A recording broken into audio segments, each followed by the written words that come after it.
Во студиото на Здрава Македонија, по 9 часот, се дружиме со Сања Лукаревска, пратеничка во Собранието на Република Македонија, доктор Ленче Неловска, директор на Геронтолошкиот завод во Скопје и фотографот Мартин Трајановски. Останете со нас до 11 часот. Враќаме во студио, како што слушнавте во најавата, имаме убави гости, убави професии на една трпеза со кои што ќе си позборуваме сето она кое што секојдневно го работат, меѓутоа ќе дознаеме нешто повеќе како им започнува денот, бидејќи ние сме утринска, започнуваме со убава енергија. Во овој дел ваши домаќинки ќе бидеме како и на нашите гости, јас и колешката Милена, па еве и официјално пред камерите. Добро утро, Миленче. Добро утро, Верче. Ама домаќинки само вода. Сега дали беше до нас, дали до гостите, многу скромни, ништо не сакаат, Верче, па да се напијат. Па ги понудивме, можеби, или од култура е да не, значи не мачите, немојте да се грижите воопшто. Ај за време на рекламите можеби ќе се предомислат. Гости имате. Да. Така е, Милена, како што е редот уште еднашка да ги поздравиме, веднаш до мене е Сања Лукаревска, пратеничка во Собрание на Република Македонија. Добро утро и добро дојдовте. Добро утро, благодарам на поканата и поздрав за сите што не гледаат. Така е. И ова утро верувам дека навигнати сте на дебати во Собранието сега, убаво ќе си позборуваме и нема да ви се чини долга емисијата. Се надевам. Така. Веднаш до вас ни е Мартин Трајановски, кој што е фотограф, вака доста познат што се вели во нашата фела, уметник кој што се работува со од нашите естрадни уметници, постојано во некоја акција со некои нови проекти. Така, ви благодарам на поканата пред се и беше ми мило да не сум бил во Канал 5.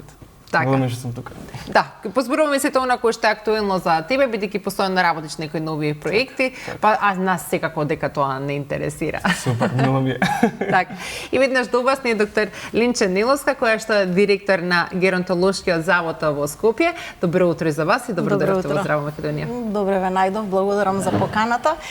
И на почеток одма корекција една, значи името на институцијата не е веќе Геронтолошки завод, така? Иако е така најпознато во јавноста. Добре. Туку е специјализирана болница за геријатрија и палијатива. Добре. Така да се надам ќе биде тема понатаму, нели, за да ја дообјаснам што и како значи тоа. Добро, така, да, но еве бидејќи кажавте вие така познато во јавноста, затоа и така го представивме за нагледачите да им стане појасно зашто станува збора, секако вие со стручни медицински термини така натаму ќе си дообјасните, не мора малку понародски нели да ги кажуваме. Секако, битно е да разбере јавноста за што збориме. Така, кога веќе го споменавме тоа, ајде тогаш може и да започнеме со тоа да објасниме зошто всушност е таа промена на името, онака како што кажате е познато во јавноста, а го напоменавте на име друго кое што сега го носи институцијата. Значи институцијата низ децениите во неколку наврати го менува името, сето тоа врзано со незината улога во системот, здравствениот, социјалниот и така натаму. Значи до 90-та година, до самостојувањето на Македонија во суштина, здравството и социјалата биле под една капа, под едно министерство да кажеме.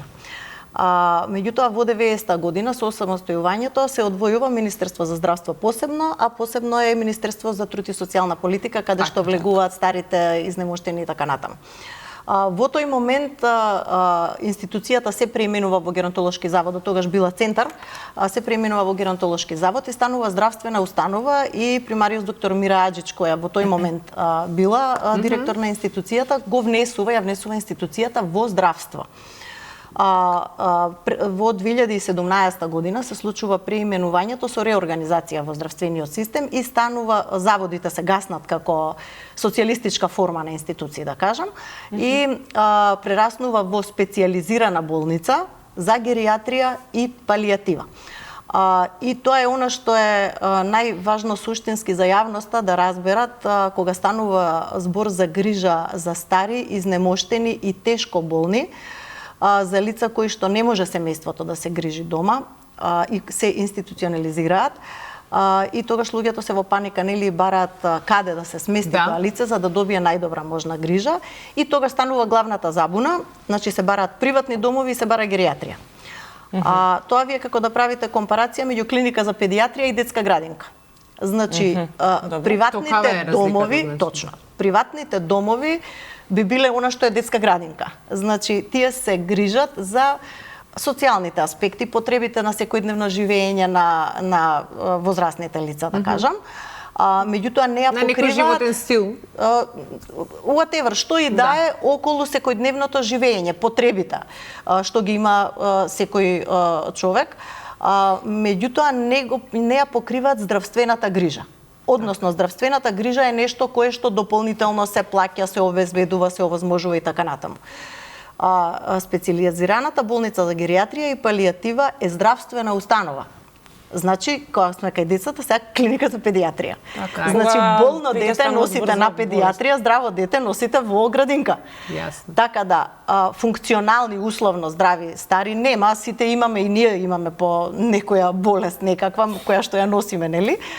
Меѓутоа, старите кои што се функционални и можат да се грижат сами за себе во определен степен, им треба некаква помош, се сместуваат во дом, каде што имаат помош од геронтодомаќинки, негователки, има медицинска сестра која што се грижи да земат редовно терапија и така натаму. Меѓутоа нема лекар 24/7. Така. Во нашата установа, значи ние имаме 30 доктори специјалисти од интерна медицина, неврологија, психијатрија, дерматологија, јас сум и уште една колешка, имаме физикална терапија и рехабилитација. Значи, 24 часа, 365 дена во годината имате специјалист на располагање за потребите на нашите пациенти. Значи, кај нас не се корисници, кај нас се пациенти, затоа што секојдневно значи, и се во состојба која што е бара здравствена грижа. И имаме проблем ние кога нели ќе дојде човек кој што е во некоја лоша здравствена состојба. И по некое време ќе се оправи, ќе се стабилизира. Да. И веќе треба да си оди дома. Меѓутоа, тоа е проблемот тогаш, затоа што и семејството се навикнува да е згрижен, безбеден, сигурни се нели дека тука ќе биде човекот згрижен од секој аспект. А и пациентите понекогаш развиваат дури хоспитален синдром, сака да гледаат униформи околу себе, сигурни се тогаш дека се безбедни, знаете. И меѓутоа сме единствена институција во Тоа сакам да прашам, има ли доволно капацитет за да ги згрижиме, сте можеби затоа бараат приватни домови луѓето, бидејќи немаат место за сите. Не, нема, знаете што, има уште не е расчистеното, значи се што е долготраен престој кај нас доме. Значи, треба да се направи она што недостига во Македонија, треба да се направи категоризација на потребата од грижа за различни категории на пациенти. Тоа ќе ја диктира и цената колку ќе биде, нели, дали треба еден човек или 5 луѓе да се грижат за некоја бројка пациенти, ќе ја даде и цената на услугата конечно што се дава. Значи, во Македонија се уште нема категоризација на пациентите, на грижата која што е потребна за нив.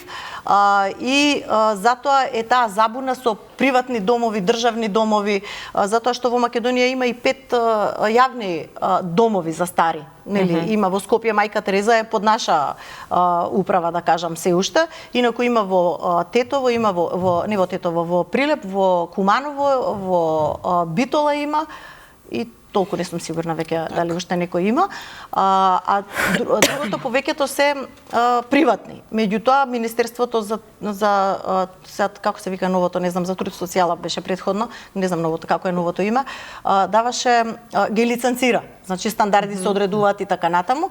Меѓутоа сепак тоа е во делот на како да кажам пофункционални, не оние на кои што пациенти им е потребна медицинска грижа. И затоа не може да се прави компарација во услугата во специализирана болница за гериатрија и палијатива со домовите, затоа што е различна услугата, апсолутно е различна. Цената на чинење исто така не може да се компарира затоа што различно нешто е различна услугата што се плаќа. И услугата која што се нуди е исто така различна, така да е нешто кое што треба да го разберат оние на кои што им е потребна, да кажам, услугата за да можат да добијат соодветно да знаат каде да што имаат потреба, да. Така, добро. Одиме со вас, Сања. Неодамна имаше конференција за фискално управување во Европската Унија и улога на фискалниот совет, како и почитување на фискалните правила за стабилна економија. Ете, од каква важност се реформите во јавните финанси, кога, еве, спомнавме веќе и доста институции кои што треба да се реорганизираат. Каков е вашиот став, бидејќи бевте дел од таа комисија? Да, тоа беше во организација на Комисијата за финансирање и буџет, на која што сум председател, заедно со Комисијата за економија во рамки на Собранието.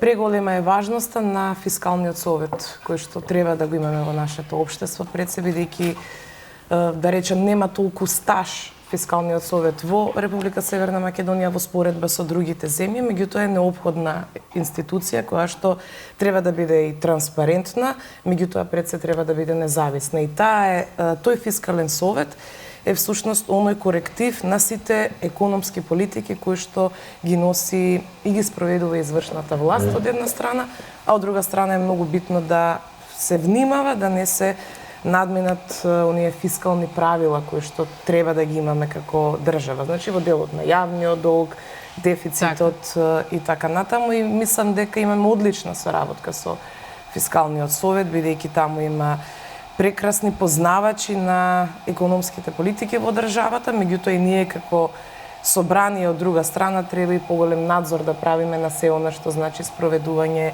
на економските политики во рамки на извршната власт. Така да тука сме во некоја симбиоза, ако можам така да кажам. Така, вие сега како имате искуство во оваа област и сте правник, но и поранешен директор на УЈП, каде сметате дека се оние аномалии кои што се уште ги имаме ние со фискалниот систем и кои што нели би требале да ги подобриме како општество за нели сакаме да бидеме членка на ЕУ? Па токму тоа јас сакав да го кажам. Значи ако веќе се стремиме да влеземе во европското семејство, мора да и се однесуваме на тој начин и мајндсетот да го поставиме на тој начин, бидејќи токму на таа конференција беше и евроамбасадорот Рокас кој што кажа дека доколку сакаме да ги спроведеме сите тие чекори за влез во Европската Унија, мора и на фискалниот совет да му ја дадеме таа соодветна улога, бидејќи има многу законски надлежности кои што треба и во иднина што повеќе да бидат применливи. А треба да се внимава пред се при носењето на буџетот и колку е висината на јавниот долг, инфлацијата како се движи, во делот на она што значи партнерски однос кој што треба да постои помеѓу владата и собранието, исто така и да се олесни самото функционирање на компаниите, меѓутоа и на јавните предпријатија, повеќе да се даде шанса и на единиците на локалната самоуправа, така да има повеќе тези кои што треба и во иднина да се разработуваат, но сепак за сите извештаи кои што ги доставува фискалниот совет и нивната стратегија, планови, тие се доста транспарентни, меѓутоа и се предмет на дискусија која што мора да биде многу поотворена во рамки на собраниските. Ќе се наврземе пак на малку подоцна кога веќе ја споменавте Европската Унија, ќе проговориме за онаа тема која што имавме со гледачите, но Мартин извини, со толку жени, не можеш толку лесно да дојдеш на збор. Јас се обидам, многу ми интересно што сме премногу различни неспојни професии на едно место и мене ми интересно да слушнам нешто кој што бидејќи сигурно си надворот, се тоа можеби не ни знаеш, не ни читаш, можеби подобро. Полесно.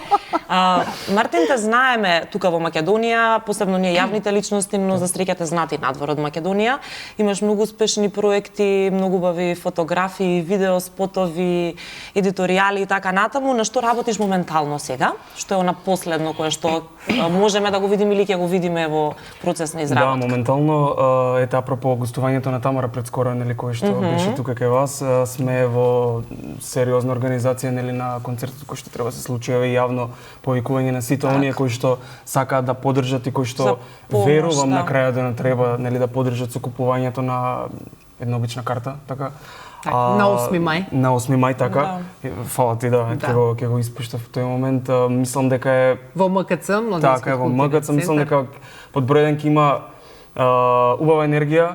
На крајот денот Тамара е таа која што нели ќе ја направи таа енергија да се А ја има доволно. Така, мислам ете сами имавте песни, хитови. Така е, сами имавте нели убава прилика, баш ги гледав некои од видеата кои што ги имавте тука, така што ете тоа нека биде последно прво нешто што ми текне сега е тоа. Околу тоа сме баш сите фокусирани, целиот тим, да речем, неизин. Така, да, бидејќи се уште е тагата тука кај сите нас. Вчера видовме родителите на децата кои што нели го загубија животот, гневни, бесни, дојдоа тука, бараат одговорност, протестираат. За жал тагата кај нив нема да замине, но ете имаше многу коментари дека можеби веќе се заборавени или она изрека секој чудо за 3 дена. Сметате ли дека така беше? Весање, вас ќе ве прашам да го искоментирате. Вие вчера лично излегохте нели од собранието? Па да, вчера заедно со колегите пратеници од мојата пратеничка група, затоа што и присутните таму на тој протест пред се родителите побара опозицијата да излезе, односно и пред се и пратениците да излезат да поразговараат тие со нив. Секако дека тагата не може никој да ја избледи. И за оваа трагедија мислам дека не сме и нема да важи правилото кое што си го знаеме сите, нели секој чудо за 3 дена. Напротив, тие луѓе треба да добијат одговори, очекуваат одговори, меѓутоа треба да имаат и соодветна почит од државата, од институциите и секој од нас без разлика дали сме дел од политиката, дали имаме разлики по однос на верска, национална, социјална припадност и така натаму. Оваа трагедија мора да не обедини и да ни биде еден аларм за да не се случуваат вакви работи. Мислам дека тука сме сите согласни. Иако ги видовме коментарите, мислам дека точно тој момент дека секое чудо за 3 дена е она што предизвикува кај луѓето можеби недоволно трпение за да системот изреагираат целосно. Значи ова е една трагедија која што бара и се случува една сеопфатна активност од институциите и е во тек. Да. И се уште трае и ќе помине време додека ние добиеме сите некакви одговори од институциите и одговорност на сите кои што биле вклучени и причина за да се случи оваа трагедија. Меѓутоа сето тоа никогаш нема да биде доволно за тагата на тие родители. Така да мислам дека ова беше едно освестување за целата нација дека пред се тргнувајќи личната одговорност на секој од нас, на секоја една позиција е од големо значење за животот во нашава земја. Личната одговорност пред се на секоја една позиција. Па и да не сме на позиција како луѓе, одговорност како луѓе, бидејќи сме позиција како функција. Не мислев позиција како функција, туку просто како не знам работно место, како секојдневно живење, како луѓе. Како луѓе, сообраќајот, однесувањето во сообраќајот, секој од нас, значи личната одговорност влијае на животот на многу. Така да мислам дека и на нас самите, меѓутоа и на сите кои што не обкружуваат. Да. Сакав чисто да прашам, бидејќи излеговте и слушнавме дел од коментарите во висите што најчесто извикуваа родителите, но што е она да речеме нешто може што сме пропуштени. Гневот знаеме да е тука, него кои се останати некои прашања, што нив точно ги што всушност те бараат, да речеме, што бараат од вас? Да, и гневот и тагата ги почувствувавме вчера, навистина траурна атмосфера. Меѓутоа тоа е наша обврска како народни избраници, ете да бидеме таму со нив.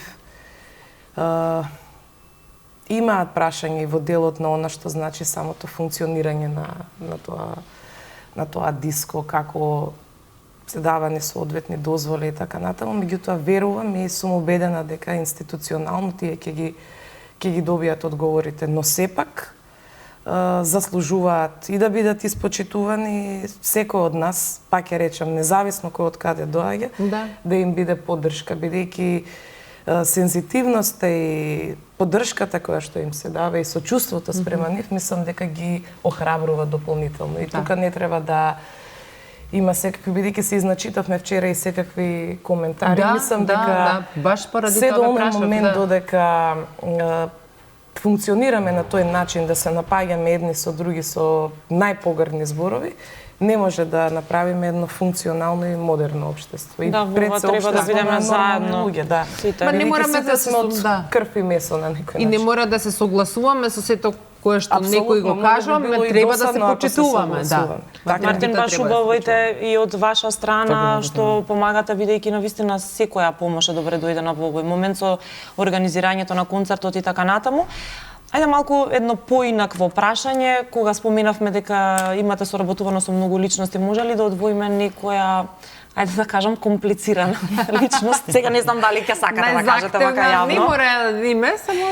Знам дека ако прашам најдобра, или личност која што немала многу барања, тоа веднаш ќе кажеш. Секогаш добрите работи се нели подосадни и поинтересни се овие другите. Потполно не разбирам вас, но знаеш како, нема ни да се обидам политички да го одговорам, туку стварно најискрено ќе одговорам. Бидејќи уметниците знаат да бидат тешки луѓе. Секако дека знаат, значи јас ќе тргнам накраденати од себе. Јас тотално немам проблем со тоа, секој од нас нели имаме некакви позитивни нели страни кои што се сите ги имаме, така и негативни страни, така и тие уметници на кои што нели целиме моментално.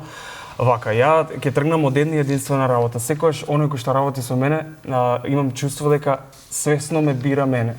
Што тоа значи? Шансите за некои драстични или драматични драми да се случат во нашата работа или нешто, не знам, полош, нели кроз лош пат да отиде, се стварно многу мали. Добро. И веруваме дека многу ретко се случувало и она кога се случило, било многу некако културно решено, до степен да немаме нели пак ќе речем некоја драма која што би било баш од не знам какви размери, така што навистина не ми текнува. Ништо не ми текнува кое што било до толку. Значи сега за сега си е супер. Така да остане. Да, не сурочно, све супер, да. Друго прашање, Милена, истото прашање би го поставила за вас. Сања, сте дочекале многу различни државници во нашава држава, па кој бил најкомплициран? Па еве јас вака пристојно како Мартин ќе кажам, не се сеќавам. Политички коректно. Не се сеќавам. Да, не се да имало нешто, веројатно би се сеќавале, ако нешто одскокнувало. Од прва сега би го кажала, нема што мислам да го па верчи и ние тука. Многу пристојни. Сите гости се супер фини, нема некој барања кои знае какви. Ни кафе, ни чај. Ништо, многу скромно. Госпоѓа Ниловска, бидејќи вие сте докторка, дерматовенеролог, така, ајде вие какви пациенти сте имале? Од каде да почнете? Од каде да почнете? Вака, не, пациенти. Самиот момент кога ќе се каже пациент веќе оправдува најголем дел од сите прашања, однесувања и така натаму, затоа што пациентот е секогаш загрижен нели за своето здравје и во принцип многу често е тоа некритично стравот нели го прави своето, не ги знае вистинските одговори, се решава, не се решава, нешто има помош, нема помош и секогаш меѓутоа карактерот на човекот е тој кој што нели одредува во кој степен оди таа загриженост за нешто. Например, еве сега да симплифицирам за да се подразбера. Во кожно имаме паси скор за мерење на опсегот на псоријаза. Псоријаза е болест која што е позната на сите нели. И сега значи според тоа колкав е паси скорот се одредува нивото на терапија со која што ќе се оди. Пред едно 10 години се воведе и елемент задоволство на пациентот во одредувањето на тој паси скор, што драматично влијаеше на промена на нивото на терапија, нели што се дава. Например, да речеме на некој дрвосечач од планина не му е проблем ако има да речеме 1/3 од телото зафатено од псоријаза. Ќе му пречи можеби малку, меѓутоа нема да влија драматично на квалитетот на неговиот живот. Ама замислете една манекенка. Да. Колку ќе влие тоа на квалитетот на нејзиниот живот. Така да влијанието имено, значи влијанието на болеста е различно од човек до човек, од карактер, од лајфстајлот, сето тоа влијае многу и улогата на лекарот конечно е тука нели да го има предвид сето тоа во еден обсежен разговор за да се постигне најдобриот можен резултат. Меѓутоа она што е важно секогаш човек кога доаѓа на лекар да одбере лекар на кој што му верува, со кој што има добра комуникација, затоа што резултатите тогаш се најдобри. Оние пациенти има бројни многу за жал во кожно, особено во дерматологија, затоа што болестите се најчесто хронични, не се решаваат брзо, одат од еден на друг, на трет, на четврти, на пети и веќе тогаш е проблем, тогаш треба да се застане вака еден период да се мирува, ништо да не се прави, да се одмори кожата и човекот, пациентот да тргне. Значи многу е важна довербата и соработката за да се постигне добар ефект. Инаку има се и се што така да за тоа можат и филмови да се прават, ама да, но како што кажавте, имате разбирање бидејќи секој различно ги перцепира работите, различно се носи со некоја состојба, болест или што и да станува збор. Некој има право да биде уплашен. Има право да биде уплашен, има право на одговори. Јас тоа го зборував во периодот 2017-18 година, кога бев и казнета од директорот тогашен зашто зборував. Значи, во однос на вакцините. Така. Еве, нели, имаше период Македонија 18 година, 19 имавме епидемија на морбили повторно. Да. Еве и сега нешто против. И сега се треба се качува, значи 2 децении веќе наназад антиваксерите глобално на ниво на цел свет, особено со социјалниве мрежи се многу моќни и гласни. И после короната како да се зголеми бројот. После короната уште повеќе, тоа е веќе друга приказна и психолозите треба да зборат зошто и како е тоа. Меѓутоа, она за кое што секогаш инсистирам, секој еден родител кога ќе дојде во вакцинален пункт на лекар кај било кој здравствен работник е апсолутно загрижен за здравјето на своето дете и сака да му даде најдобар можен живот и услови за живот. И апсолутно има право да праша се во однос на вакцините, еве ги земав за пример. Да. Наша работа е најтрпеливо можно да објасниме се што знаеме. За тоа што не знаеме да ги упатиме таму каде што знаат да им одговорат. Значи, има право човекот да знае буквално се. Така. Значи, нема глупави прашања. Има само луѓе кои што не знаат да дадат одговор. Секое прашање заслужува одговор, адекватен, на онака како што е поставен и само може да јас не знам да одговорам на прашањето, не може да е глупаво прашањето. Никогаш. Да. Значи секој има право да постави прашања и да добија адекватен одговор што ќе го задоволи него. Значи, Па и во ред е да размислуваме, да имаме стравови, бидејќи денеска со социјалните мрежи се што се достапни секакви информации кои што се и точни, кои што и не се точни, кои што се вадат од контексти, секако како што кажете, соодветно и нормално е некој да дојде да праши дека сака да знае од каде е тоа набавено. Апсолутно, апсолутно. Значи во Македонија секогаш имало квалитетни вакцини, да завршам со тоа, веќе ги земав како пример на доверба, нели? Секогаш имало квалитетни вакцини, секогаш врвни европски брендови се носеле, никогаш немало лоша вакцина. Меѓутоа од бројни причини, значи се случувале такви негативни кампањи и мојот апел е до народот, до луѓето, секогаш одговорот да го бараат кај докторите, кај здравствениот персонал. На социјалните мрежи и на Google не можете да добиете и на форумите што ги има. И на што? И на форумите што ги отвараат. И на форумите. Значи јас сега еве можам за фотографија или за економија да зборам, нели, од општа култура, ама никогаш не можам да бидам фотограф и да бидам економист. И стручно да одговарате на тоа. Имено. Значи секоја професија си има своја специфика и не можете познавајќи, нели, знам, еве читам цело време на Facebook на нешто и станувам доктор. Не се станува доктор, значи се студира 6 години, се специализира уште 5-6, се работи многу па да се стане. Значи секоја професија си бара живот вложен или енергија во тоа и затоа на сите им препорачувам советот да го барат таму каде што треба. Завршна сметка не одиш на лекар да ти направат, одиш кај економист да кај сметководител. Или фотографија ако ни треба, ќе си одиме кај Мартин. Имено, нема кај мене да дојдат да ги фотографирам. Така да секое прашање заслужува одговор, меѓутоа да се одбере од кого се очекува одговорот. Не може секој да го даде. Така. Кога сме кај стручност, ете вие како правник, какво е вашето мислење за владење на правото во нашата земја? Добро, тука мислам дека најактуелно нешто е баш тоа, колку владее правото во нашата држава, се стремиме да владее. Мислам дека ги слушам и анкетите, дека има слаба доверба. Не е дека закони немаме, но колку се почитуваат е всушност очигледно дека недоволно се почитуваат или пак одредени законски решенија треба да се адаптираат на овие наши услови. Може би или да бараме одредени споредбени искуства, затоа што многумина од нас, и поголемиот број од граѓаните дел од законите кои што се, за сообраќај или не знам, за економски сфери или така натаму, недоволно ги знаат. Значи, нас повеќе ни треба информација, потоа да имаме и вистинската имплементација.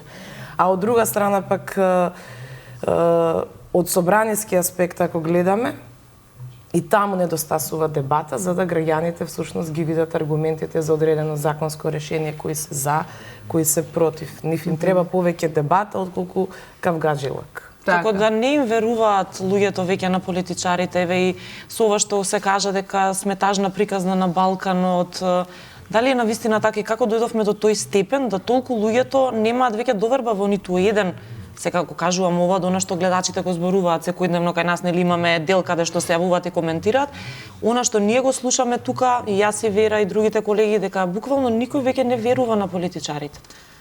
Зошто до тој степен, во системот, во институциите, решавање на некој случај, зошто дојдовме до тој степен? Затоа што мислам дека многу се преоптеретуваме на секое поле да ја вклучиме политиката. Не постои некој, излезете било каде, дали на кафе, дали на вечера, дали на ручек, политиката е тема број 1, која што се дискутира меѓу сите оние кои што седат. Политиката е главна тема како вест на Тајмак, ако отворите само за политика. Прво политичките вести излегуваат. Друга тема која што може би е многу по-интересна и поприфатлива. Ние наместо да имаме прва тема некој спортски успех, национален спортски успех или успех во културата или во делот на фотографијата, во делот на здравството, ние повеќе се фокусираме на она кој на кого што кажал и кој со кого не се сака и кој е подобар и која теза е подобра или која теза е лажна и така натаму. Мислам дека поларизацијата си го направи своето и затоа и на граѓаните им е преку глава веќе и од политика и од изборни ветувања и од кампањи, сега повторно ќе влеземе допрва ни доаѓаат локалните избори. Да, и мислам дека и она политичка култура и политички консензус подадена рака и тоа недостасува тука, бидејќи релативно ние сме мала земја, а многу политика има во неа. Ако видите анкети во европскиве земји кога ги прашува дали знаете кој е министер за здравство, не знам, за економија, тие немаат представа. Ние се си знаеме, име, презиме, поранешен. Се. Ами она кое што самите политичари не го знаат за нив, граѓаните го знаат. Да, меѓутоа повеќето европски земји не ја имаат таа судбина како Македонија што ја има да поминува низ такви предизвици какви што помина. И толку транзиции. Така што жално е што во Македонија немаме консензус за нешта кои што не се дискутираат. Значи, кај нас годиниве тема беше идентитет и што е идентитет, така да јасно е дека е поделено општеството, јасно е дека политиката затоа е присутна, преприсутна во животот на граѓаните.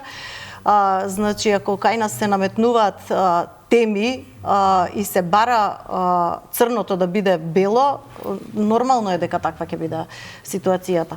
Значи, ние 30 години самостојност, 30 години урнисување на се она што можело да се зачува и на луѓето им преку глава дојдено, точно се согласувам и од политика и од се, и веќе сите очекуваат да имаат еден, што вика нашата председателка, досаден живот, секојдневен, меѓутоа до таму треба да се дојде со многу работа.